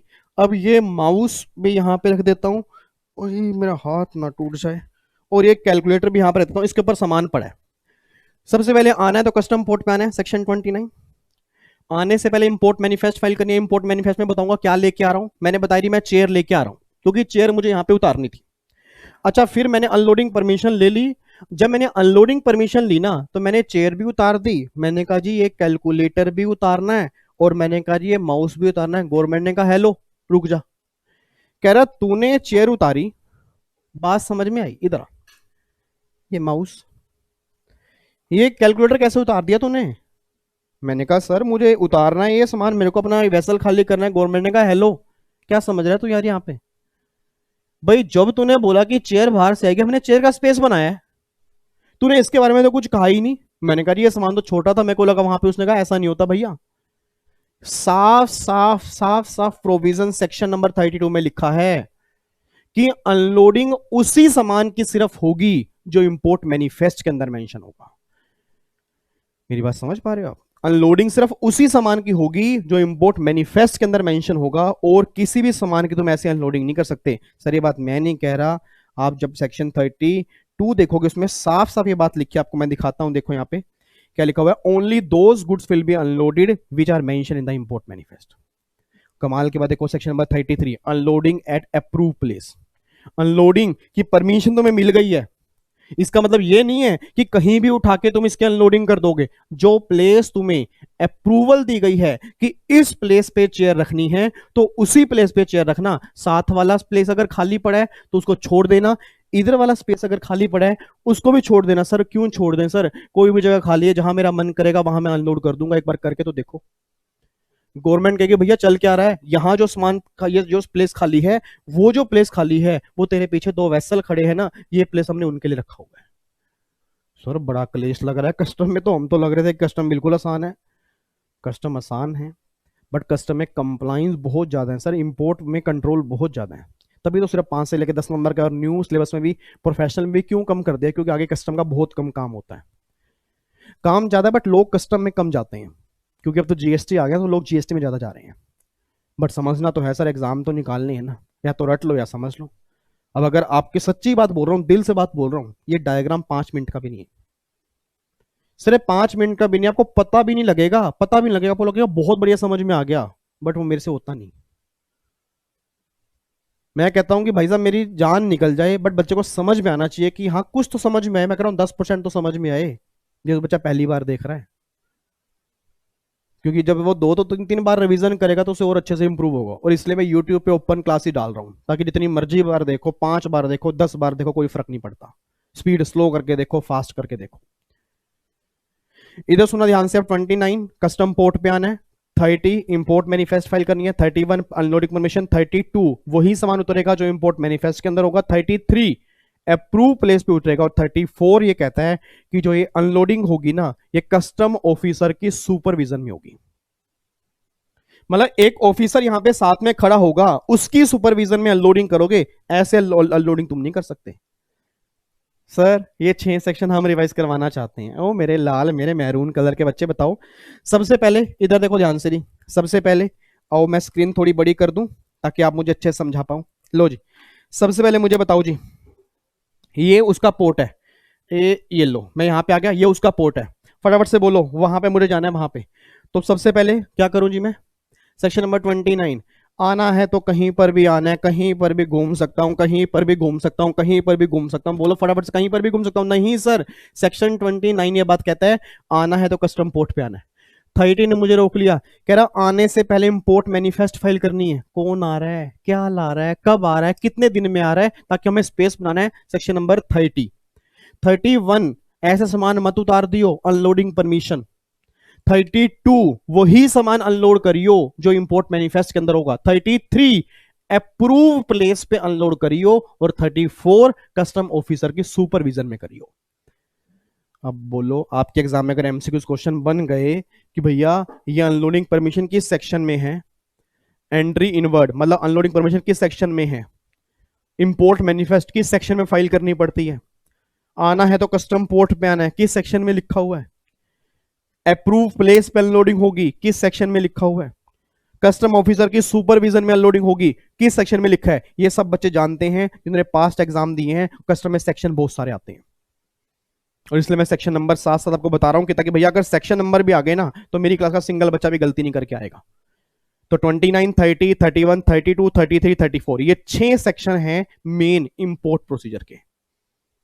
ठीक है जी। उसके बाद देख लो section number 35, restriction on goods being waterborne. Waterborne का मतलब जो पानी के साथ बह के गुड्स आ जाते हैं, जो पानी में गुड्स आ जाते हैं, उसकी अनलोडिंग अगर करनी है तो उस पर रिस्ट्रिक्शन है। गवर्नमेंट पहले चेक करेगी, फिर जाके अनलोडिंग परमिशन देगी, नहीं तो अनलोडिंग परमिशन नहीं देगी जो पानी के साथ साथ बह के जो गुड्स आ जाते हैं।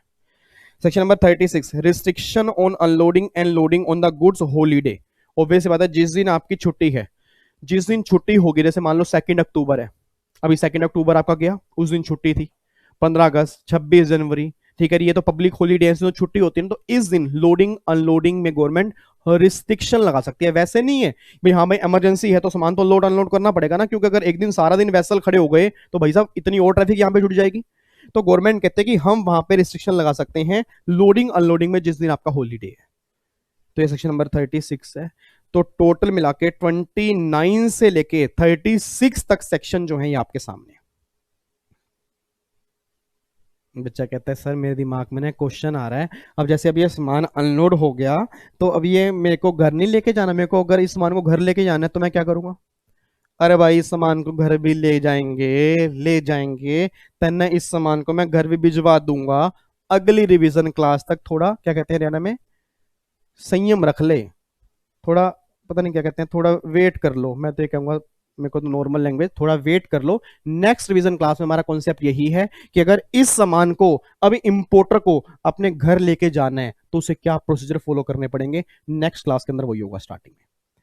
अभी सिर्फ इतना देखो, उसके पोर्ट से इंडिया के पोर्ट तक सामान कैसे पहुंचा, उसके पोर्ट से इंडिया के पोर्ट तक सामान कैसे पहुंचा, अभी तक सिर्फ इतना देखो। ठीक है जी, फटाफट से बोल दो। 29, 30, 31, 32, 33, 34, 35, 36, 29, 30, 31, 32, 33, 34, 35, 36, 29 आना है तो कस्टम पोर्ट पे आना है, कहीं और जाना है परमिशन ले लेना पहले। 30 आने से पहले इंपोर्ट मैनिफेस्ट फाइल करनी है, व्हीकल वाले केस में 12 घंटे के अंदर भी फाइल कर सकते हो। अनलोडिंग परमिशन लेनी है, एंट्री इनवर्ट सेक्शन नंबर 31।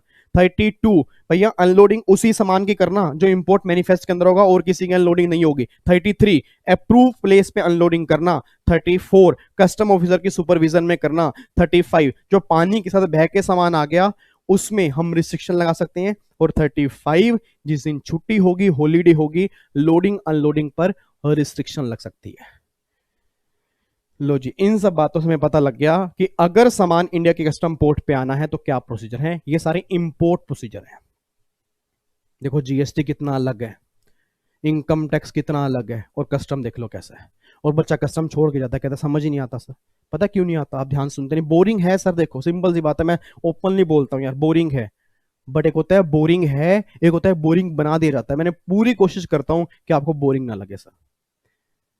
मतलब मेरी कोशिश ये रहती है कि आपको ये फील ना हो कि यार इतना बोरिंग लग रहा है या ये है। मेरी कोशिश रहती है सिंगल सिंगल बच्चे को लगे यार समझ में आ गया। ठीक है, तो आपने एक काम करना है बस। अब इस नोट से रिवीजन करनी है। नोट्स टेलीग्राम के चैनल से जाके डाउनलोड कर लो, रिवीजन साथ के साथ करो, और कमिटमेंट देके जाओ। जितनी क्लास भी कस्टम के अपलोड करूंगा ना, बच्चा डेली आएगा और साथ साथ रिवीजन करेगा।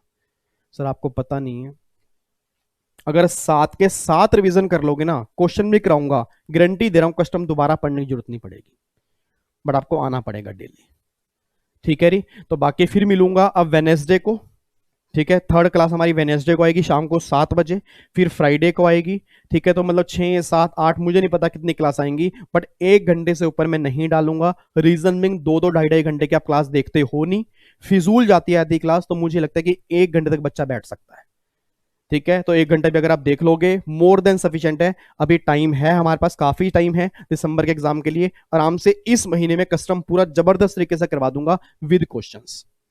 ठीक है, चलो बाकी फिर मुलाकात करेंगे जी नेक्स्ट क्लास में, सेम टाइम सेम जगह। ओके जी, bye bye, tata, thank you so much, जय हिंद। फिर मिलूंगा वेडनेसडे को शाम को 7 बजे। तब तक के लिए अपना ध्यान रखो, अपनी फैमिली का ध्यान रखो, और जून वाले बच्चे भी बस अब तैयार हो जाओ। उनकी भी क्लास नंबर 1 आने वाली है, इनकम टैक्स की नई दुनिया, नए रेट, नया टैक्स, नई प्लानिंग, नई इवेजन। ओए होए होए होए होए होए, पहली क्लास के अंदर आपको दिखा दूंगा नजारे कि वाकई सर टैक्स में पढ़ने में क्या मजा आता है। ठीक है, bye bye, God bless you, love you so much.